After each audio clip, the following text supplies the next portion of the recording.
ቅዳሴ ምንድነው ብሎ አንድ ፕሮቴስታንት ወንድም በቅንነት ቢጠይቃችሁ እንዲህ ብላችሁ ታስረዱታላችሁ ማለት ነው።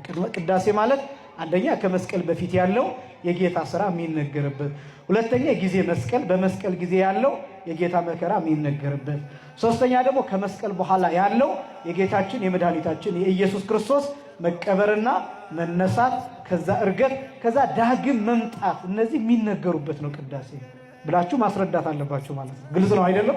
ቅዳሴ ምንድነው ተብላችሁ ስትጠየቁ እነዚህ ነገሮች የያዘ ነው። በሌላ አገላለጥ ምን ማለት ነው? በአጭር ቃል ሲገለጥ ጌታችን መድኃኒታችን ኢየሱስ ክርስቶስ ከተጸነሰበት ጀምሮ ዳግም ለፍርድ እስኪመጣ ያለውን ጊዜ የምንተርክበት ነው ትላላችሁ ማለት ነው።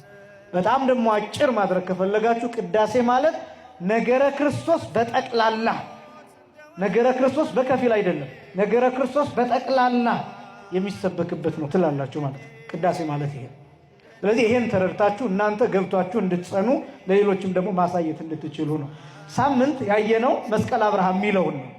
መስቀል የተባለው ምንድነው ብዬ አንስቼ አንዱ መስቀል የተባለው ጌታችን መድኃኒታችን ኢየሱስ ክርስቶስ የተሰቀለበት መስቀል ብቻ አይደለም።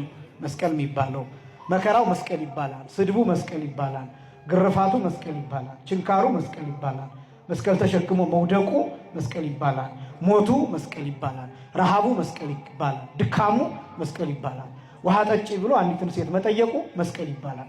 ስለዚህ መስቀል የሚለው ጽንሰ ሐሳብ በጣም ብዙ ነው። እንዲህ ከሆነ ደግሞ ራሱ ቅዳሴ መስቀል ይባላል ብያችኋለሁ። ራሱ ቅዳሴ ምን ይባላል? መስቀል ይባላል። ለዚህ